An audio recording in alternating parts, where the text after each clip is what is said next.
Hi there, I am Catherine Mattice, the conference chair this year for the International Association on Workplace Bullying and Harassment. The conference is in San Diego, California, one of the top vacation spots in the world, so you don't want to miss it. Not only do you get to nerd out on bullying and harassment, you get to be in a beautiful place. I'm joined by Hilary today, one of our speakers. Hilary, introduce yourself. Hi, thanks for the intro, Catherine. I'm Hilary Quosai. I am a researcher looking into dark leadership, expanding sort of the typical workplace bullying and harassment to be psychological harassment and office politics and all the damage that does in organizations.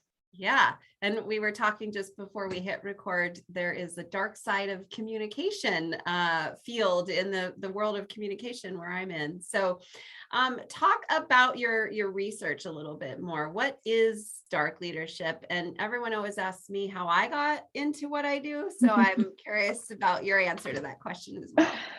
Right. So dark leadership is really an umbrella term. I've used it in my research just to sort of cover the gamut of the negative side of leader behavior. So it's been variously described, right, as toxic leadership, destructive leadership, abusive leadership. Yeah. But basically, it's behavior by leaders that causes harm.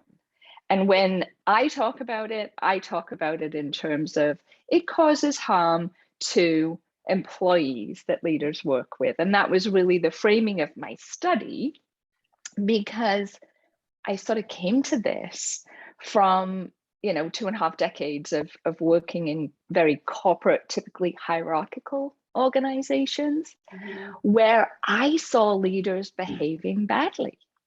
And I saw them being rude, I saw them being abusive, I saw behavior and experienced behavior that was just absolutely shocking. Yeah. And yet it went unchallenged for the large part.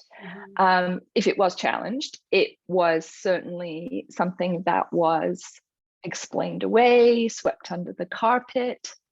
And one of the things I kept hearing was, let's just office politics. Yeah. And I was left with this huge sense of frustration. I did my master's in leadership, and I was like, but this isn't what leadership is supposed to be about. Yeah. Why is this happening? So it got me really interested in learning more about that whole topic and brought me very much into the world of workplace bullying and harassment and all of that stuff. Yeah, that's a great point. We could study leadership. This isn't leadership. Why are we? I always feel like I really shouldn't have a job, but I do. And that's sad, but I guess good for me that I'm passionate about it. So you look at psychological harassment as well. I know you're in Canada, and we don't really use that phrase here in the US, but what types of things have you uncovered as you've been researching the dark side of leadership? So yeah, it's interesting that you say you don't use the term there. It's not really widely used here either. Okay. Psychological harassment is included in legislation in one province, Quebec, and then a couple of other provinces that have sort of slid it into some of the legislation. But for the most part, legislation against harassment is based on gender, sex, religion, that kind of thing. Whereas psychological harassment is an incredibly damaging phenomenon. So the government of Canada this year introduced legislation for federally regulated employees that includes, consideration of psychological harm. But they don't really get into explaining, so what's psychological harm and, how do you recognize that? Yeah. So to me, when I started to look at this, it was more than just workplace bullying. Okay, it's a well-known term. Psychological harassment, not so well known. In fact, if you look it up in the dictionary, Merriam-Webster, even the APA dictionary, you can't get a definition of psychological harassment.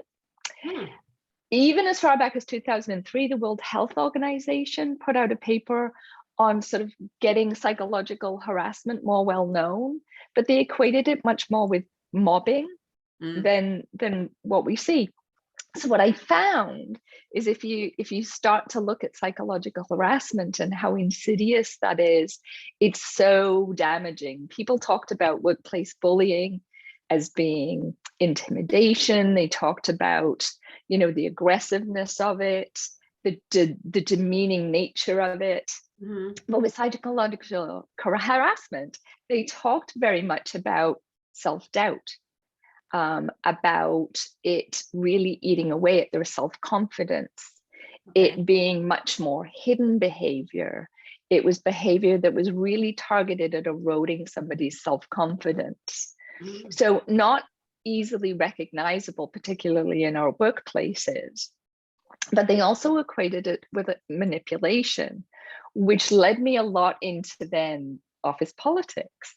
Because office politics is one of those things that people talk about it in sort of very general terms, like it's ubiquitous, it's everywhere.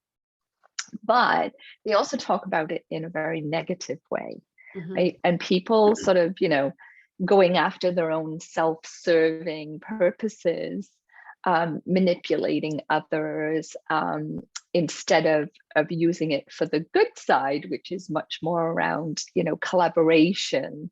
They're using it in a very sort of negative and demeaning way as well.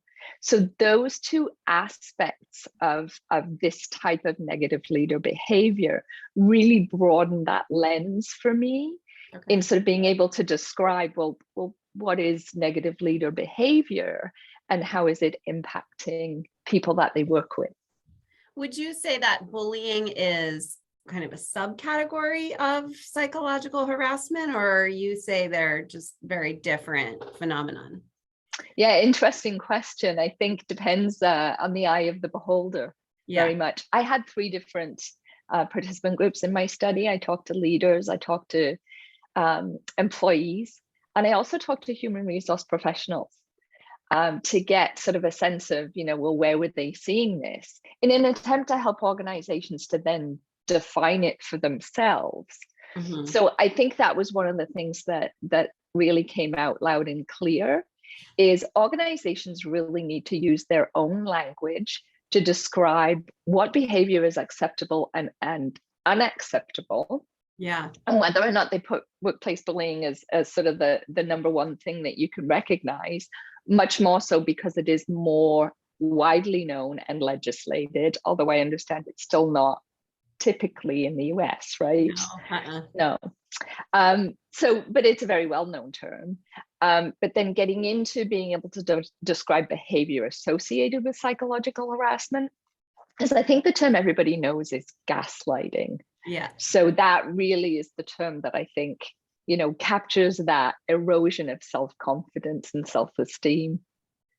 Because a gaslighting is like, your reality is not real. And the person's left going, I think the reality is real. Is it not real?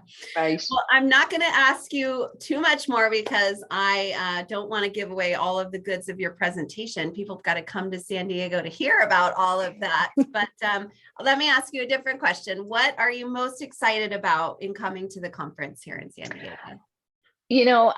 I've followed IAWBH and been a member for quite some time now. I was at the last virtual conference.